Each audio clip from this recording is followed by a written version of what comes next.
Ay, grabe. Congratulations po sa Bentria. Ang ganda-ganda ng casting, kaka-excite, grabe. Speaking of that, kay Sir Benji Austria, nang malaman mo po at makarating po sa iyo, ang cast ng ipoproduce mo pong pelikula, ano po ang naging first reaction po ninyo? Sa cast, kasi ang ganda. Wala daw mic. Ayun. Hello. Pakiulit.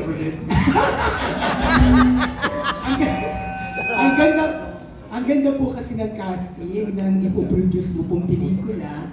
Noong malaman po ninyo ang buong cast, ano po ang first reaction po ninyo?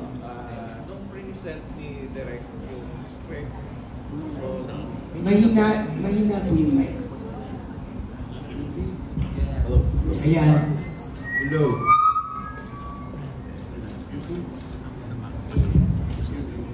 Hello.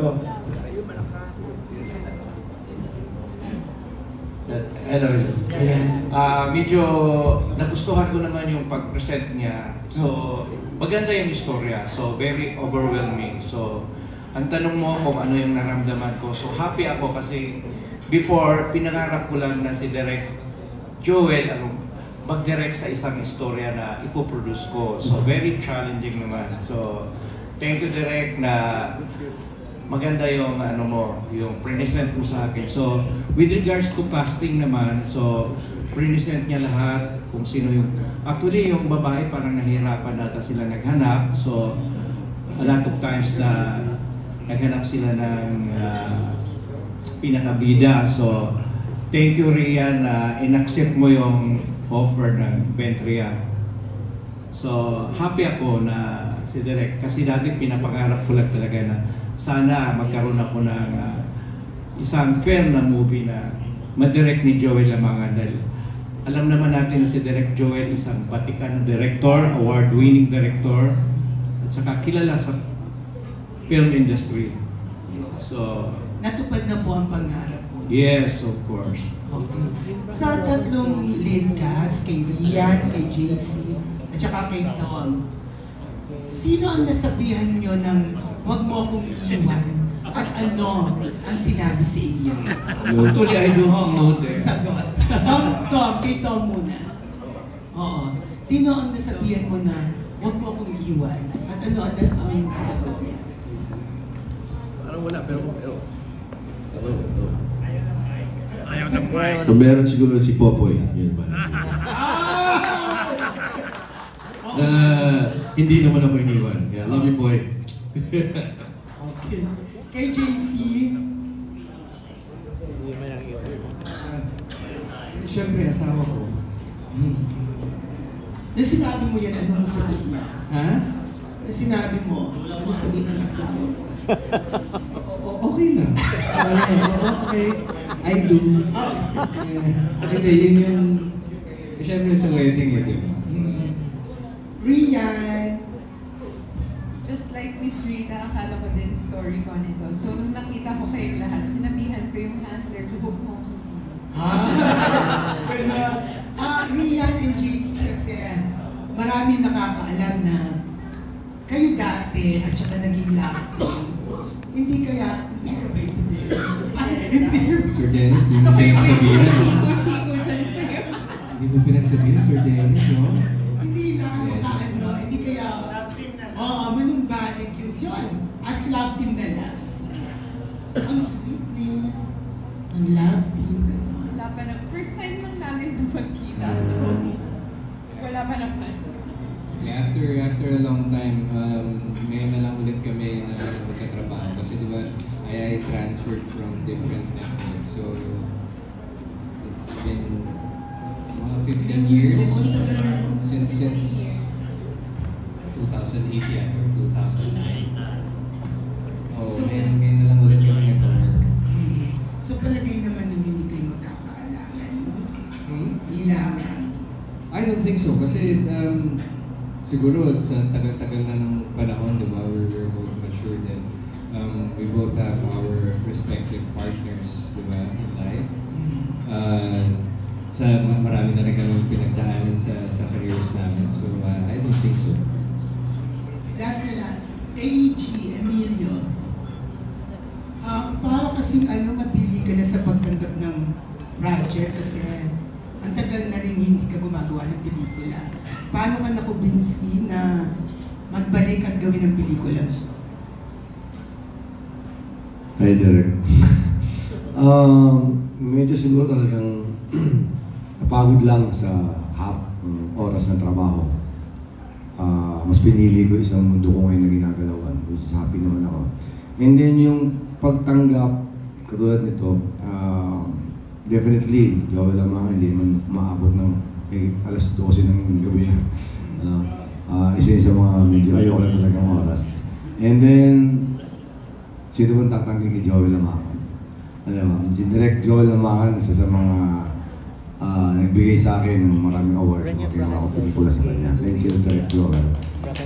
Yun lang yung simple lang dahil napaso na ako sa haba ng oras ng trabaho sa showbiz. Ang sabi, super rich ka na raw, kaya hindi ka na masyadong tumatanggap ng project. Comfortable lang siguro sa buhay. Thank you. Thank you. Roman Gonzalez of Pen. Hello, my first question is for Tom. Hi Tom. Long time no see. Hi, Sir Robert. Yes. My question is, ano muna yung last film mo? Sa totoo lang, kanina pinag-usapan din namin nila Sir Ben. Di ko na maalala kung significant other or maledikto. O kung may... Maledikto ata kasi 2019 yun, pre-pandemic. Yeah. So, ang Maledikto. tagal. So, ito ang comeback film mo. Kasi pandemic, tapos Yes. pahinga pa. What made you decide to accept this film? Of course, kakapi ko na yung... Sir Emilio, of course, it's a Joel Lamangan film. I trust him and I was so excited when he asked Popoy na kung pwede ako dito sa film na to. Significant Other was an honor for me to work on and it was one of my favorite movies that I've done. Yeah, it's a no-brainer. Especially when I read the script. Ang ganda din ng kwento. Sinabi ko, ngayon lang ako nagkaroon ng chance na i-compliment sila kasi ang ganda na sinasubvert niya yung mga typical tropes and expectations ko kung saan pupunta yung kwento and it was cool where it went. I think mas magugulat pa kayo pag makita niyo yung actual movie if it's based sa script. And then, yun. Tom, tingin mo ready ka ulit umaabot sa harap ng camera after long time? Honestly, hindi mawawala yung kaba. Same sa nung sumalang ako sa magpakailanman, may kaba din ulit. But I trust, just like with that one, I trust everyone that I'm with and I'm just willing to throw myself into the work and ride that wave. And last question for you, Tom. Are you here to stay? Yeah. Yes. Congratulations. The next question is for Rian. Nice to see you again also. Pang-ilan mong movie with Tom? With Tom, I believe this is my first movie with Tom. Nagkatrabaho kami before sa soap opera. Dalawa ba? Dalawa ba tayo? Yeah, okay. So, ayun, we worked together in that way, pero pelikula first. So ano yung una mong naramdaman nung nalaman mong kayo ni Tom ang magka-partner dito sa pelikula? I was so excited kasi komportable na din ako kay Tom. We have a great working relationship on set, even as friends. So, I was happy na we get to do a movie together. And that he's back. Yes, parang comeback leading lady ka na. And anong mas gusto mong ginagawa riyan? Pelikula o teleserye? Hindi ako makapili kasi honestly na-enjoy ko yung challenge of both eh. Kasi yung pelikula I like na parang mas nakaka-focus ka. There are less scenes in a day and you get to spend more time really focusing on each scene at mas madetalye siya. Although yung mga teleserye naman, na-enjoy ko din yung challenge na medyo nagmamadali tayong lahat. And then parang alam mo yun, yung parang habang nag-ready pa lang ako, naglalakad pa lang ako papuntang set, mentally prepare ko na yung sarili ko para pagdating ko doon, take na, iyak na, gano'n. So enjoy ko naman talaga both. Wala ka bang bagong teleserye? Right now, yung Pulang Araw, tapos hindi pa ako nagsa-start sa Sangre. So, dalawang upcoming mo. Congratulations. Thank you. And my last question is for JC De Vera. JC, pang-ilang pelikula mo with Tom? First? Second. Ano yung first? So it's you, under Rico. So anong feeling? Kasi pareho kayong mahusay na artista. Pag may katrabaho kang magaling na artista tulad nito, may effort ka na galingan para wag masapawan or something. Hindi naman siguro sa masasapawan, pero opportunity yan para mas lalo namin mapaganda yung storya, yung kung ano man yung eksena ang gagawin namin. And syempre, privilege yun para sa mga actor na meron ka talaga makasama na magagaling kasi marami kang matututunan, masasabayan mo sila, nai-inspire ka sa kanila, motivate ka. So, every time na alam mo yan, merong, kahit hindi veteran actor kahit hindi magaling, basta bago, alam mo yan, marami ka pa rin matututunan Kaya maganda yung nangyayari ngayon sa industry kasi nagko-collaborate na lahat. Meron ng malaking opportunity for everyone na makatrabaho ng isa't isa. So, yun yung most excited ako right now. Dahil nga yung mga, alam mo yung mga wini-wish ko na sana makatrabaho ko ulit, and yung mga wini-wish ko na sana makatrabaho ko, malaki na yung possibility na mangyari na ulit yun ngayon. Thank you and congratulations sa inyo.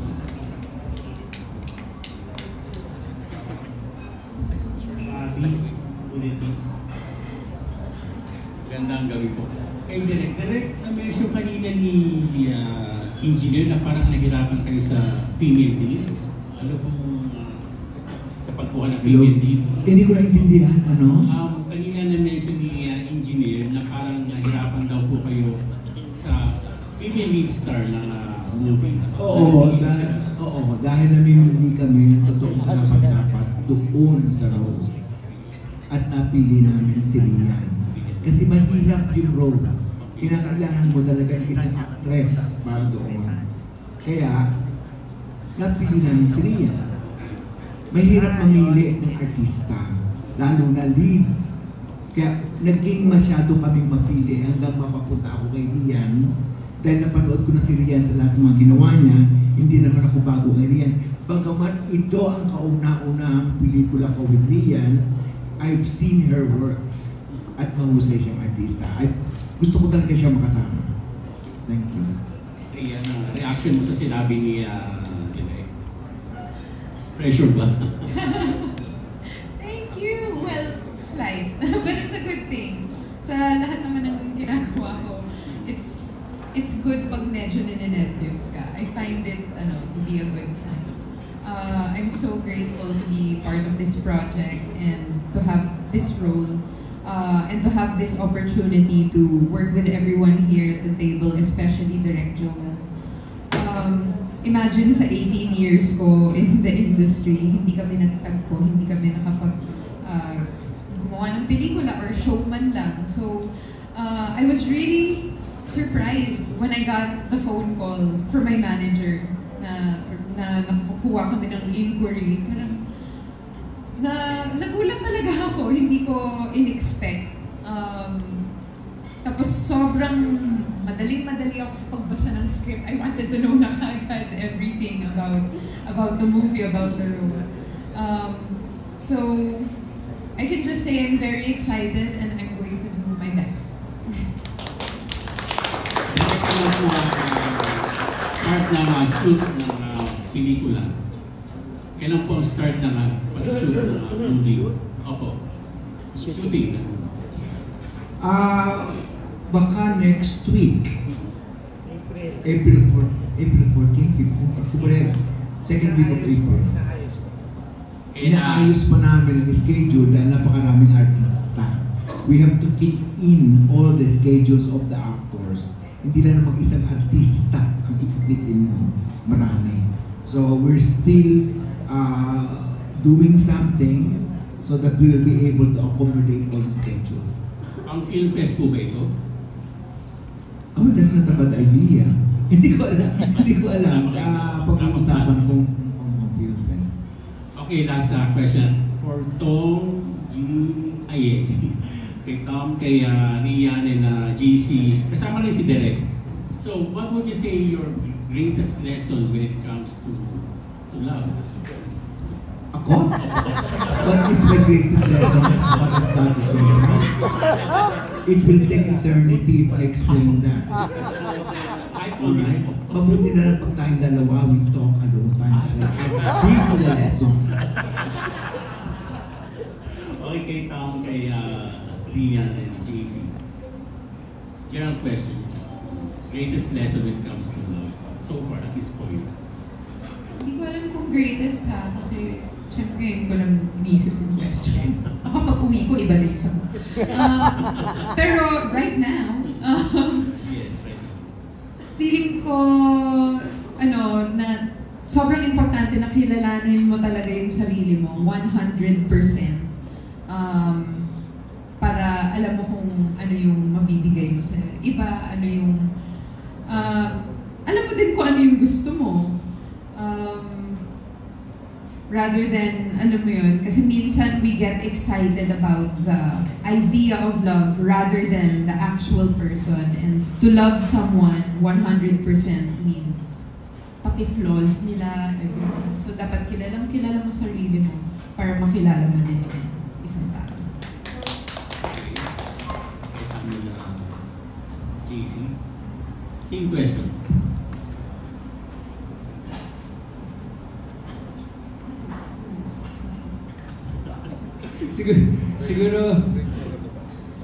Siguro dapat panindigan mo kung ano yung sinumpa mo. Dapat kahit ano mangyari, ipaglaban mo.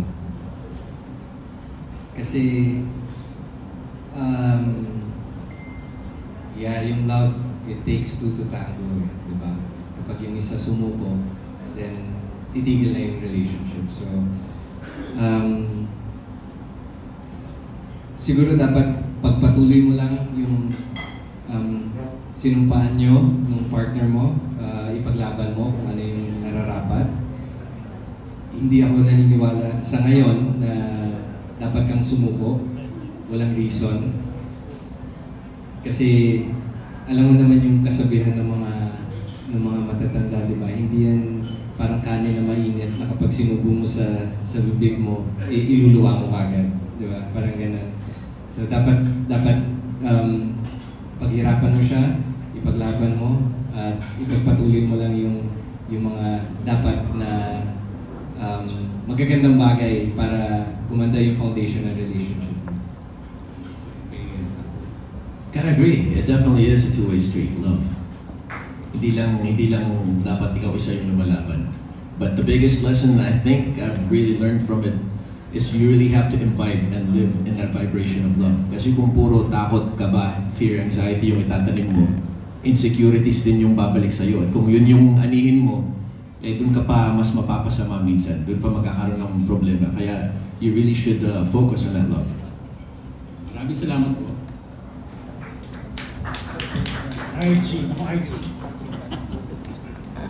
Congratulations Derek at sa kay Engineer Ben Tria for huwag mo akong iwan. Ang tanong mo kay Rian, congratulations nga pala kasi malapit na mag-show yung ang probinsyana mo. Thank you so much. How does it feel na hataw ka ngayon dahil after ang probinsyana meron ka na namang movie?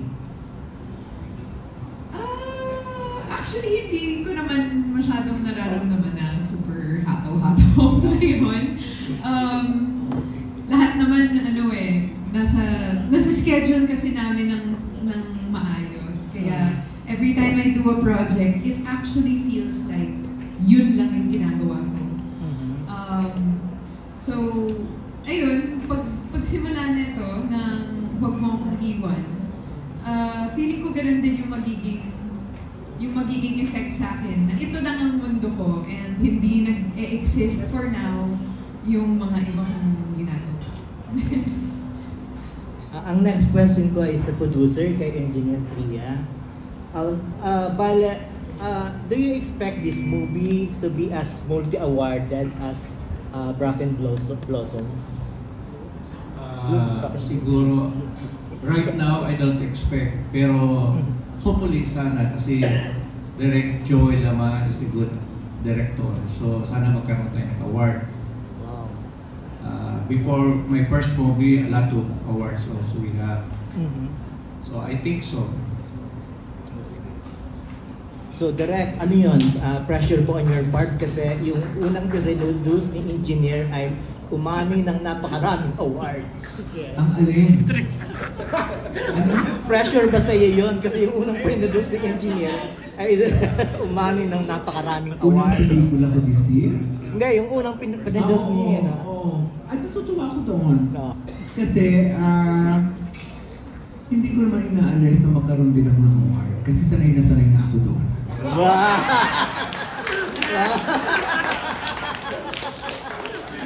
Doble pa. Eh tapos hindi mo tinatanong, dapat alam mo na yun.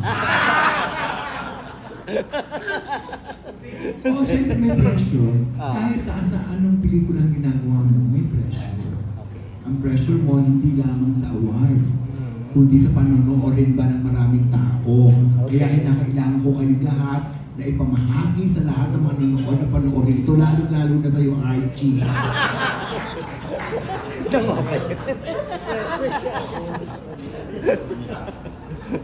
O, yun na yung ano. Okay.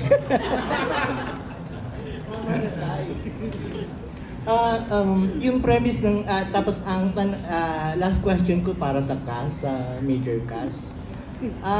The movie talks about